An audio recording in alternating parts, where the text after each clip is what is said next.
Hän vähän pelkää, että... Ei satu mitään ainakaan. Katsotaan vaan tämmöisellä peilillä. Joo, saa tavata auki isolle. Hyvä. Joo.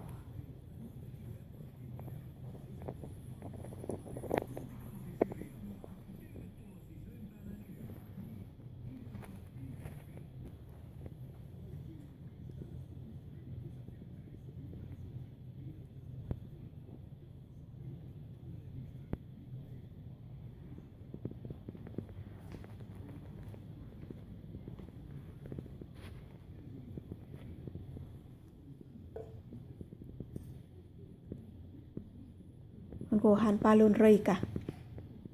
Täällä etuhampaiden takana Joo. on karjoutunut nämä. Ja sitten täällä poskihampaassakin on jotakin. Joo.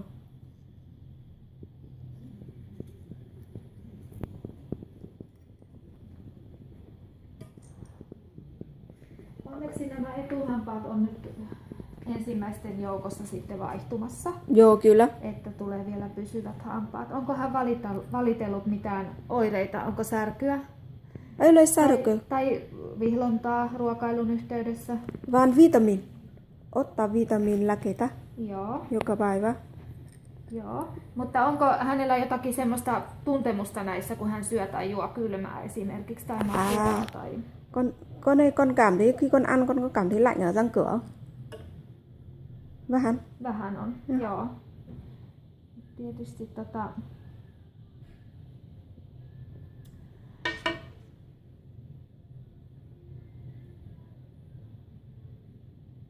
on kanssa pientä alkua. Joo. Mutta täytyy odottaa, kun hän se pois ja uudistuu. Et tietysti jos tulee kovaa särkyä, Joo. niin sitten täytyy tulla aikaisemmin ja ne täytyy ottaa pois. Ja sitten sieltä tulee aikanaan ne uudet rautahampaat. Joo, mä ymmärrän. Joo. Mutta ei nyt tässä vaiheessa, jos hänellä ei mitään jatkuvaa särkyä niissä ole vielä ollut, Joo. niin ei tarvitse tehdä mitään. Joo, kyllä. Joo. Koska hän ei välittää mulle, että joka päivä hän liian kipeä, mun mielestä se vielä toimii. Joo, kyllä. Mutta kun myöhemmin se ei liian kipeä, Joo, niin eikä tauti tarkistaa uudestaan ja kyllä, laittaa sitten, pois. Joo, kyllä.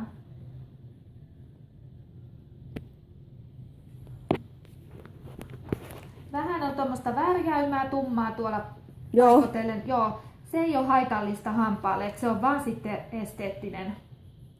Esteettinen. Joo, että se ei ole haitaksi hampaille, mutta sitä voi, jos sitä enemmän tulee, niin sitten jossain vaiheessa vaikka vähän yrittää poistaa sitä värjäymää.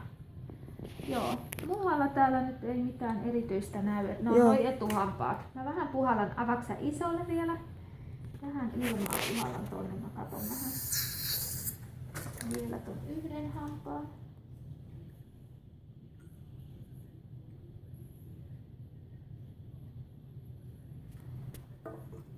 Kokeillaan vähän.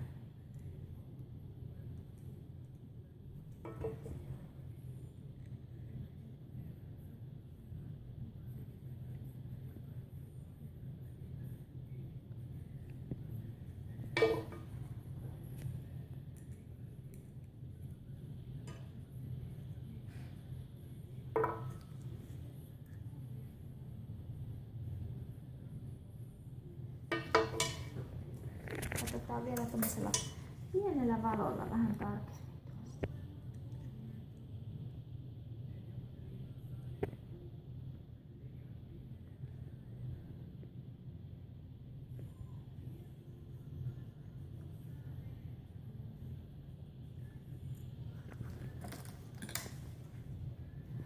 Joo, tämä hammas, avatko auki? Tässä on reiän alkua, niin se on semmoinen hammas, että se on vielä useamman vuoden suussa, niin se kannattaa sitten paikata, jos se siitä etenee tää reikä. Mutta nyt tää on vielä tässä kiilteessä.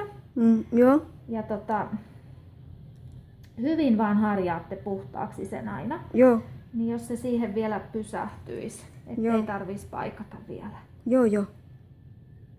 Mutta jos se on savu tai niin, jos siihen tulee vakava jotakin oiretta, voisi tehdä niin, että tuli sitten vaikka puolen vuoden päästä uudestaan. Joo.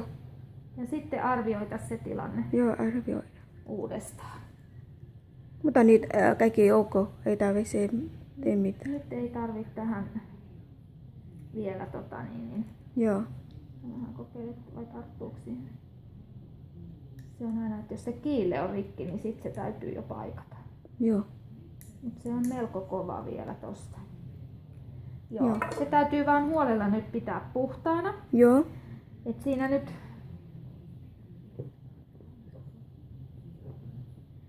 se on siinä ja siinä. Mut seurataan puolen vuoden päästä uudestaan näyttämään. Joo. Ja mä laitan tämmöstä fluoria siihen nyt. Joo. Avaa auki vaan isolle. Oikein